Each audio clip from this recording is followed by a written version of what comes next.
For me, Mama Akuapem at the way back with Akyere Bruwaa, Jumedi so. Me din de Akyere Bruwaa. Atara otafija na one strike Akuapem. Utaki a wonembebu. Udi sinsu a metwa e de amaw.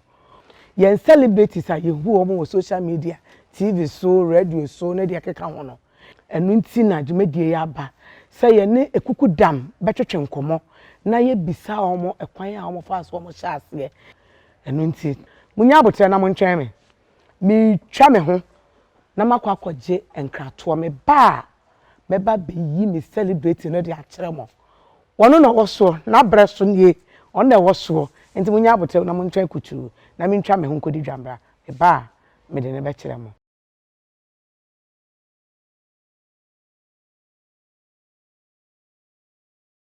ebusuafo me sai mo Akuapem biom e de ba way back with Akyere Bruwaa Jumedi so sa fe na wodi with TV na to ha eye way back ye ne celebrities etwetwe nkomo ono enna na brew e wo so sabiri it depend you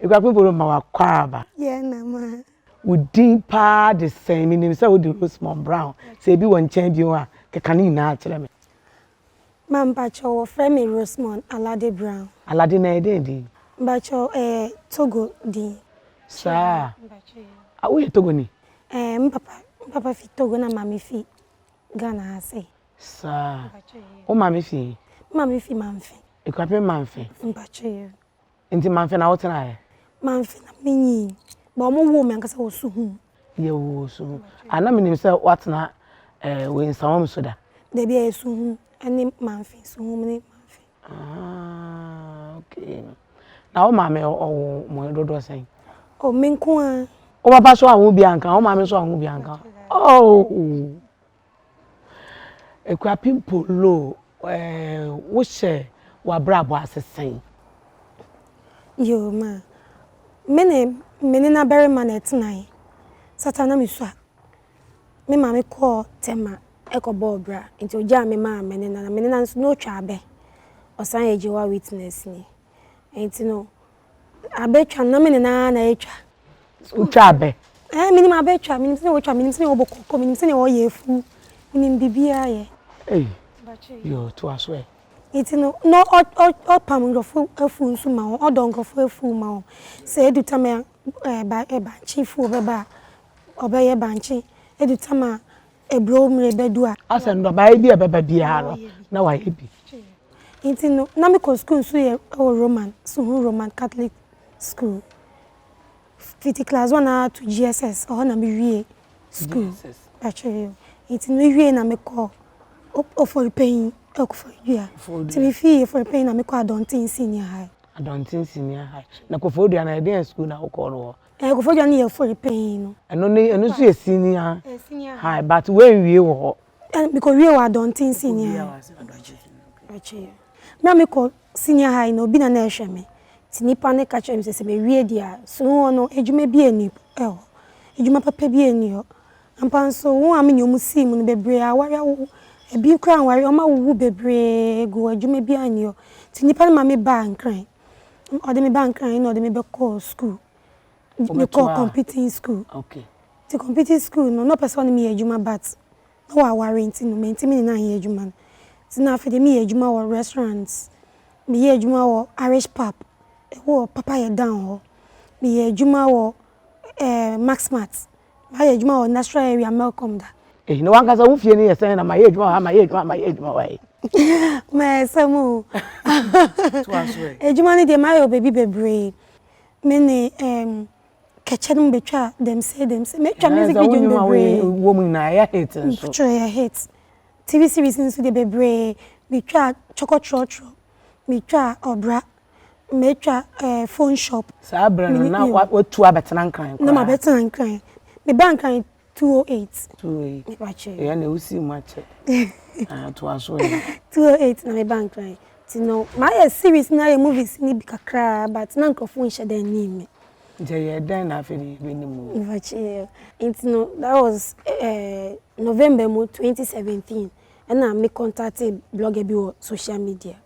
Now blogger na me who is me those call selling me bache me who so can celebrity fun ku asem ti media me no say then I'm me and I'm sending no nyama bebrami movies ne set ne nyama mako no so be ani me na industry mini celebrity bi wa asem na me so be obi ani asem ti na kasa pick fight on me no static asem ayeya o no me so ye sebio ashawo ni nyama it no chle me nyama me anytime o de beto asem aya o ni bia no no mama ye video me amenya o ne bia na me saw na me to eke na me didi na me di nehi na me kabrofo a ensi so nti me kabrofo ensi so no afa no se hwe wow ya me se me prostitute kra brofo kra nye nti na me ntwawa no Akuapem Poloo no ukoton Poloo o manfe anase din no na dem awo din dey those co celebrating the mama ba waton Poloo o manfe na maton Poloo da nyama maton de bebre nyama maton ton de bebre ene na Poloo na oton nti na din ne man so fan froza din dey na me de man me kan insem atre no e ka kire ne se waton Poloo nyama bebre da nti no me ka kire se me fi manfe so no so manfe so de ho no mu ye Poloo no sorry kokofo bi ana se kropon a run about no be do no mo so Poloo yi na si yontin fela makafi na efi odo benya problem na me de man no kotum nti efi odo be fan serious nti ho na those cause say ntokwa we die is between Akuapem Poloo na Adwabin kako why na Adwabin kako no efi odo because o say efi odo fi Adwabin nti no me mama Akuapem Poloo na me mejitu na me fine na me sesa me handle ni ye na Akuapem Poloo na de mo na o de aba be sinle Akuapem Poloo na wo se wo na twa abe oni na etwa ena na wo se na wo furukube na me furukube ton ni awo no especially no wo ton ma omo totum ebro ne omo nu ebro na omo to ebi oso akoko ase na makose sa we ja na mja be omo totum brodo ran so totum brodo ni wi a me kogibi na makoton osun station tin faso na me de beto so no eno ya meden ebi wa me ye kube ice cream na machichire na mja kweshe obi fridge mu blogger ebi wa me de fridge na wa wo ni bi ho wo de she obi fridge me man da light mu man da fan mu ye ndem kana tv ni yo me nina no ompe nti the lantel da ade kania me kania na me de da ya to time me wie ss am go school na e ba che you ade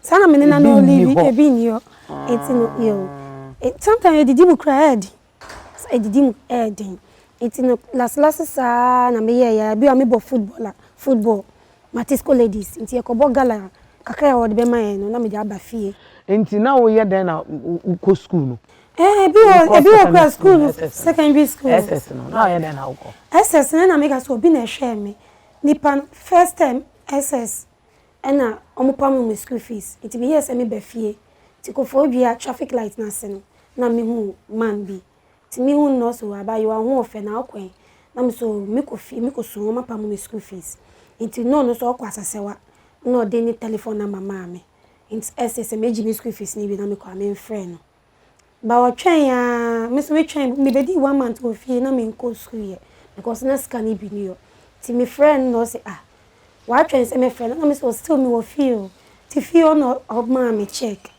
obai no mama check no to provisions mama no so fee na record no se me ko school and as school fees mama mbisa ma wo fu bi me mbisa ti ono no hwe me na me wi ss wi me wi no say yen konkran so no be hand dan na ma ho do hard dan 5 years mama na ya de pa be bia obehia ne bia ha no danase na bonidi what ya de ebusuafo mo ntwa me na me nkodi dwa kakrambra me ba ye beso ato adwumadie no so me ba sisi a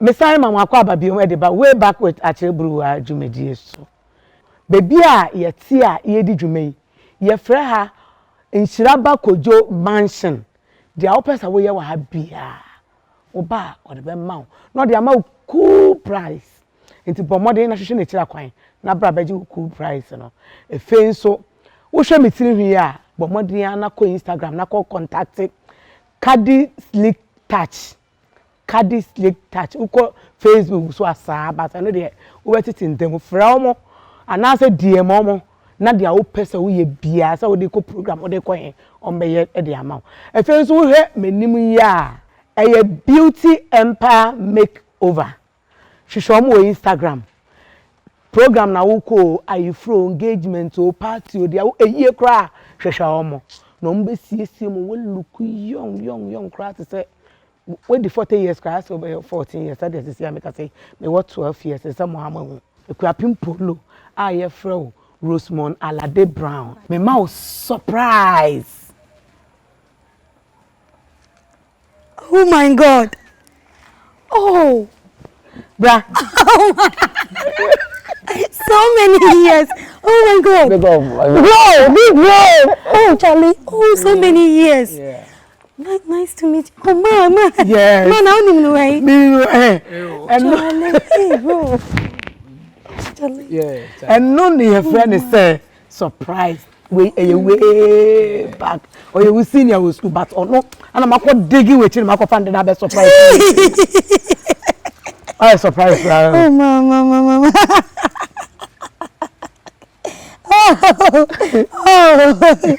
Oh, ma. Oh, Charlie. Oh, ma. Oh, Charlie. Are obesu. Ensu na me ni nyamre. Usu ya be usamesu ni so fime ni ase ba. Mr. Sabiola ma wa kwaba e de ba way back with Akyere Bruwaa adwumedie so. Pese ubome no honkomo papa kakra. So ya akrapa, so ya akrabone ene kan ni. Me da wase ni. Ya da ya still go so shock sa. Akwanya wure ma mani atifo ne atrafo ngina. Oh. Dini ye Akuapem Poloo ba wudu fie a your friend baby ya. Baby ya. Okay. We are very nice or good girl. They ono de no pe member agro. Because say misule na me ya na mabo yi na somade. Eno no ade bo ma me.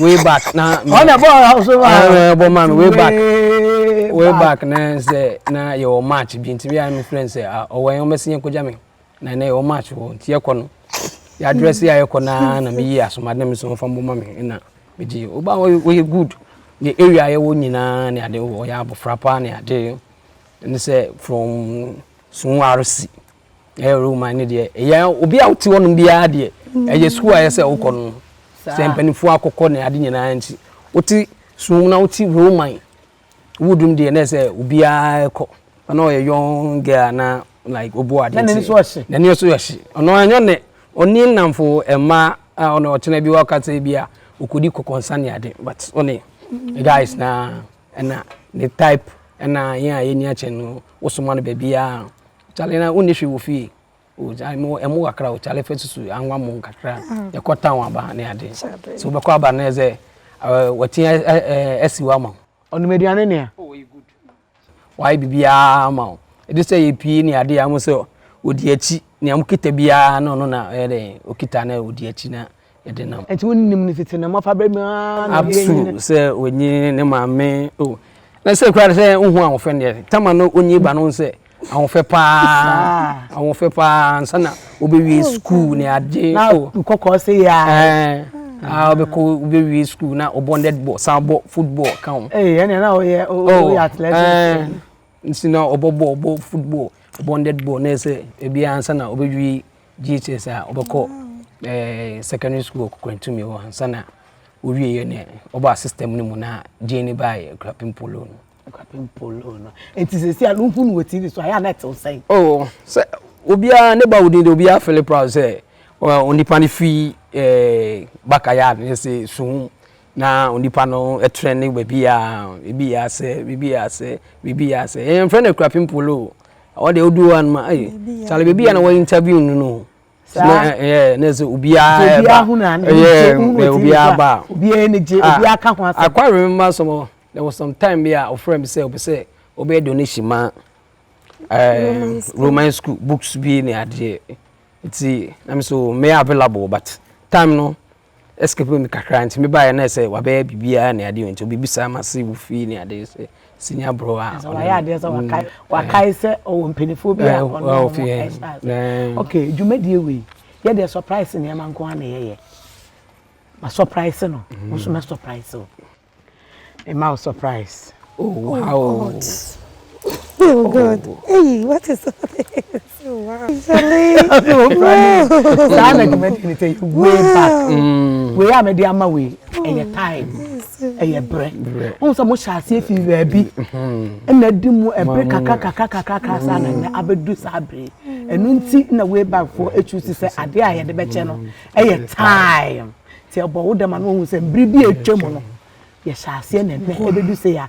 Enam baby ya so nti minsa akasa ade we. Nti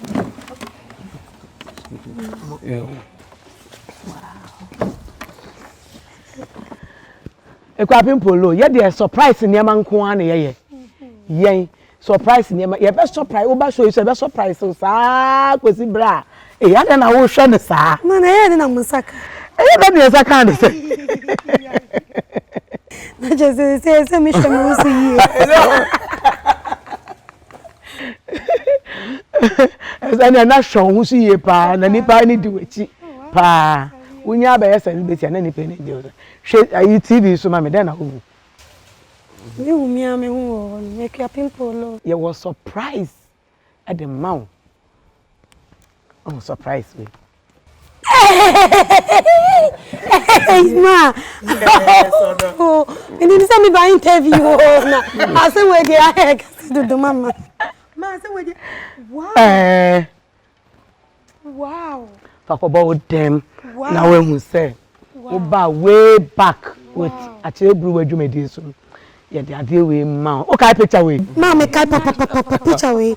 But ma ko interviews 3 years senior me be Akuapem Poloo. Ma ko interviews bebre. But ma interview way. I me say anything na Nyankopon ma me buy because nyama bebre twitwa ma kwam. Kai say me buy wiaton. Me any just say me nya bida. I will interview bia so. Interview bia me ko me na me ko jimi wan nia na me atoke ya na me ko. But say o de me nya pin we me hu no me hu na che. Me face hu a me bank han say me face hu 208 na me bank han say. Me san ko e bi na me ko hu no. Face me hu ni biom. Oh. Na so o friend no. No wetimi aba no. Just oba ha na pa no. Oh, si hasa. Oh. Fiti anopa. Mami ni. Big bro. Yo. Nyamisha. Yo, big up. Nyamisha. Yo. Isaviola. Na ye no, na hu no. Na me hu say. Say way back eduma enti ansa na ye ne celebrate bedi nkomo no. Ye digi hole pa akonechi. Ma ya po onu die. Ani so akohu ni papa because onu na metal ne pa was so. The right person. Papa na obobo onso nti na metimi onu na because me need ball bon me na no oye jo everything so mpe sanyama no so waso odenti na ya ofe it's me su amesa ma omo fi na media agro omo fi no park na chipe ti me upie fi me fi na do park na super omo fi a koko di agoli wo hosa na ma be chefie nti on dio ye ni papa ma wakofa Jesus they say obi gasa me so won sakran fa wonko fie baby a wotena o man fe a odi ton Poloo baby a wonko ni na metumi a kire wo kire akwan wo do pa cafe mbacho ma wodi na ban ko because meni ndaso menim se obebampo menim ye kan ya no say meba ye kan ya wa ntena no awofom wo say me ko training me jai meba Man, I had no who, no ni masem, na ye de na who. No when na chile o. What the chile say? Say me dig you echi. Mama da say. Mama enkomra na yemfa dwumedie na etwa to no emre wie. Ebusuafo nkomo no aye de bebre na so se ye di adwene de chi e be hwe esuo frau. Enti munya abotre na mo ntwan ye mentwa me ho sesi ankodi dwa kakra. Enti sa nye dwedie na programming entumi masoma mani nje se dia mo hwe enti munya abotre me ba sisi a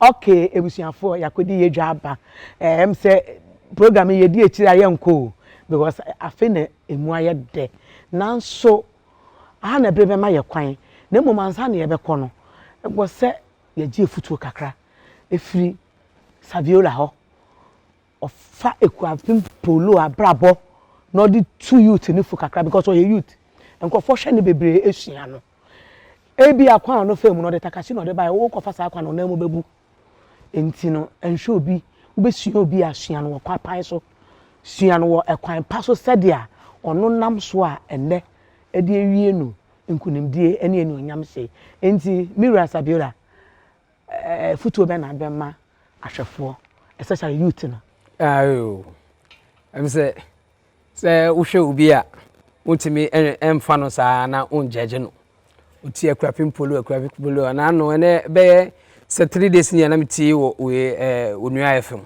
na captain interview no ne ade na oka stories bi ne ade but say case ni by ne ade na mafo ka negative ene saa na bibi ate wadi term say opese oni ba bi ofi eno wo hu ba bi opese odu enti abrabo no kakran wedu baby na say ups and down wedu baby na say nyama nkoyi ubete say nkofo be yesi we kase but a man embu wabem you just focus baby a wedu no the sky is the limit nti bibia ne a you dey paibo etachi a e dey bisi yeyi mate dia baba na kan ebusiafo o say you just focus the sky is the limit anare sa na kan brofo my ade e man go school ni bi ntika da makana my ade Akuapem Poloo minim say youth na show pa wa bre na wo so sabre omo show esua de free enti futuo be na ade be ma obi a opeso yete se Akuapem Poloo na odi wanamon echi e de futuo na ade be ma. First of all, make us say, Mamma Dawasi, so Yammy who aboche, Nama by 2, no mammy akonya kesi, Yama meshia minia, paying bill. Nya mekani say, we are see a way. So who say who shall be Anamon Tuso, now so dear 2 dear, one share now the no pussy a cochia.